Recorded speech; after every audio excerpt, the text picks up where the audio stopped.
నమస్తే, welcome to yo-yo TV. ఈరోజు BJP ఆధ్వర్యంలో కూడా హర్ఘర్ తిరంగా అని చెప్పేసి తిరంగా ర్యాలీ అయితే నిర్వహించడం జరిగింది. సో మరి ర్యాలీకి భారీగా తరలి వచ్చారు విద్యార్థులు కావచ్చు, బీజేపీకి సంబంధించిన నాయకులు కావచ్చు, కార్యకర్తలు కావచ్చు. ఈ ప్రోగ్రామ్ని భారీ సక్సెస్ అయితే చేయడం జరిగింది. సో మనం మాట్లాడదాం. మనతో పాటు మాట్లాడడానికి శవేల మహేందర్ గారు ఉన్నారు. అన్న నమస్తే. సో మరి ముందుగా ఇండిపెండెన్స్ డే శుభాకాంక్షలు మీకు. సో ఈరోజు ఇంత భారీ ఎత్తున ర్యాలీ నిర్వహించారు, మంచిగా సంబరాలు కూడా చేసుకున్న పరిస్థితి. సో ఏం చెప్పదలుచుకున్నారు? చాలా సంతోషం. ఒక పిలుపుతోని భాగ్యనగర్ నడువొడ్డు మీద నెక్లెస్ రోడ్లో ఏదైతే తిరంగా యాత్ర నిర్వహించినామో తిరంగా యాత్ర నిర్వహిస్తున్నాం. ప్రతి ఒక్కరు కూడా పాల్గొనాలని చెప్పేసి 3-4 రోజుల నుంచి క్యాంపెయినింగ్ చేయడం, దానికి విద్యార్థులతో పాటు యువకులు అత్యధికంగా పాల్గొనడం చాలా సంతోషమైనటువంటి విషయం. ఘనమైనటువంటి విజయం సాధించడం జరిగింది. ఈరోజు కులాలకు, మతాలకు, ప్రాంతాలకు వ్యత్యాసం లేకుండా అందరూ కూడా పాల్గొని వాళ్ళలో ఉన్నటువంటి దేశభక్తిని మొత్తం కూడా ఈరోజు దేశ ప్రజలకందరూ కూడా చాటి చెప్పే ప్రయత్నం కూడా చేశారు. ముఖ్యంగా మేము మోడీ గారికి మేము ప్రత్యేకమైనటువంటి ధన్యవాదాలు చెప్తా ఉన్నాం.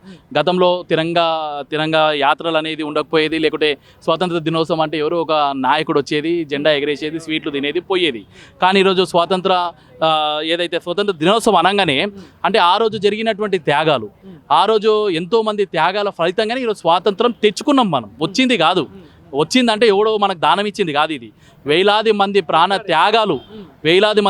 త్యాగాలు, బానిస బతుకుల నుంచి, బానిస సంఖ్యలను దింపుకొని మనం ఈ యొక్క స్వాతంత్రాన్ని సాధించుకున్నాం. మన యొక్క జెండాని ఎగరవేసినాం. మనం ఆ రోజు బ్రిటిష్ వాడు కూడా మనకు మనం పోకపోతే వీళ్ళు తరిమేసే పరిస్థితికి ఈరోజు మనం రావడం జరిగింది.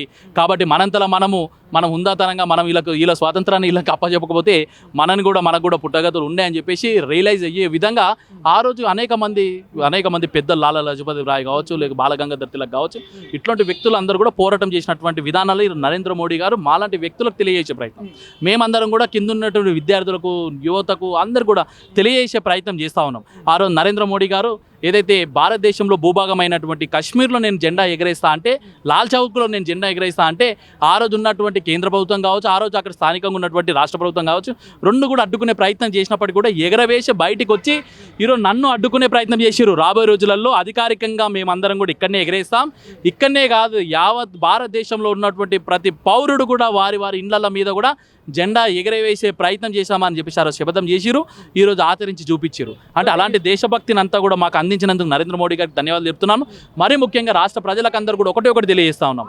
ప్రతి ఇంటి మీద ఒక జెండా ఎగరవేయాలి, ప్రతి వ్యక్తి కూడా దేశభక్తిని చాటి చెప్పాలి, ప్రతి ఒక్కరు కూడా ఆ రోజు దేశం కోసం ప్రాణత్యాగాలు చేసినటువంటి వ్యక్తులకు అందరిని కూడా తలుచుకోవాలని చెప్పి మేము పిలుపునివ్వడం జరుగుతుంది. అంటే ఈ సందర్భంగా ఒక ఇన్సిడెంట్ గుర్తు చేసుకుంటే, మన జరిగిన పహల్గామ్ ఇన్సిడెంట్ కావచ్చు, గతంలో జరిగిన ఇన్సిడెంట్ కావచ్చు, అంటే మన భారతీయ సైనికులు చాలా మంది ప్రాణాలు త్యాగాలు చేస్తా ఉన్నారు. సో వాళ్ళని స్మరిస్తూ ఏం చెప్పదలుచుకున్నారు? ఈరోజు వాళ్ళకందరికీ కూడా ఘన నిర్వాళాలు అర్పించినటువంటి విధంగా మేము అందరం కూడా కొనియాడని చేస్తున్నాం. ఏదైతే పహల్గామ్లో మన భారత పౌరులను చంపి ఎవరికి చెప్పుకోపో అని చెప్పేసి అన్నటువంటి వ్యక్తులకు ఈరోజు సరైనటువంటి గుణపాఠం పాకిస్తాన్కి చావు దెబ్బ కొట్టి చూపించిండు మన నరేంద్ర మోడీ గారు.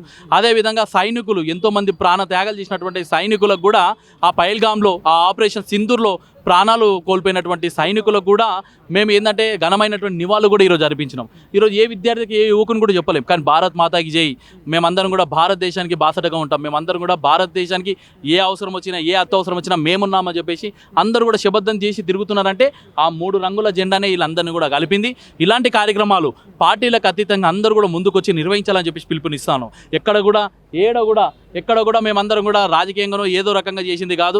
మేమందరం కూడా ప్రజలందరూ కూడా స్వచ్ఛందంగా రావాలని చెప్పి పిలుపునిస్తే వాళ్ళందరూ కూడా స్వచ్ఛందంగా వచ్చి దేశభక్తులుగా మమ్మల్ని ఇక్కడ అవకాశం కల్పించినందుకు ధన్యవాదాలని చెప్తా ఉన్నారు. కాబట్టి అన్ని పార్టీలకు మేము ఒక అప్పీల్ చేస్తూ ఉన్నాం, అందరూ కూడా రండి, అందరూ కూడా ఈ తిరంగా యాత్రని నిర్వహించండి, అందరూ కూడా హర్ఘర్ తిరంగా జెండాని మన యొక్క ఇంటి మీద మనం జెండా ఎగరవేయండి.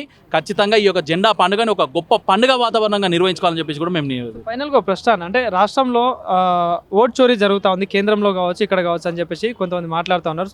సో కేంద్రంలో ఉన్న ప్రతిపక్ష నాయకులు మాట్లాడుతున్నారు. సో వాళ్ళకి మీరు ఇచ్చే సమాధానం, నిజంగా ఓట్ చోరీ అనేది జరుగుతూ ఉంది? నేను ఏమంటున్నానంటే, ఇది సందర్భం కాకపోవచ్చు మాట్లాడడానికి, కానీ రెండు విషయాలు నేను మాట్లాడతాను. రెండు విషయాలు.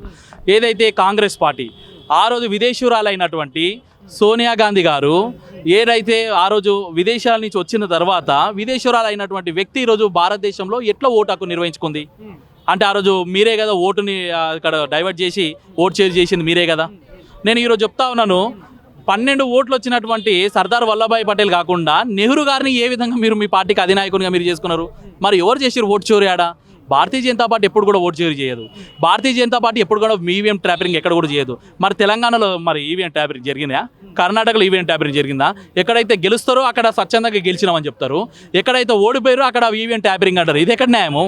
రండి, ఈవీఎంలో ఏదైతే నేషనల్ ఎలక్షన్ ఆఫీసర్ ఎవరైతే ఉంటారో ఆఫీసర్ ఢిల్లీలో ఒక క్యాంపెయినింగ్ పెట్టి రండి, ఎవరు వస్తారో రండి, ఈవీఎం ట్యాపరింగ్ చేసి చూపి అని చెప్పి సవాల్ చేసినప్పుడు ఆ సవాల్ని స్వీకరించకుండా అక్కడ ఎవరు కూడా నిరూపించకుండా ఈరోజు దొంగదారిన దొడ్డిదారిన దేశ ప్రజలందరూ కూడా మమ్మల్ని మర్చిపోతున్నారు, మా పార్టీని మర్చిపోతున్నారు, మాకు ఇక రాబోయే రోజులలో రాజకీయ భిక్ష లేదు అని చెప్పేసి ఒక ఆలోచనకు పోయి అబద్ధపు ప్రచారం చేసుకుంటూ ఈరోజు బురద తల్లే ప్రయత్నం చేస్తారు. ఎక్కడ కూడా ప్రజలు దాన్ని ఆస్వాదించారు, దాన్ని ఎక్కడ కూడా స్వాగతించారని ఈ యొక్క సందర్భంగా తెలియజేస్తాను. రాబోయే రోజులలో ఎవరు ట్యాపరింగ్ చేశారు, ఎవరు చోరీ చేశారు, రాబోయే రోజులలో ప్రజలే నిర్ణయిస్తారు. Thank you.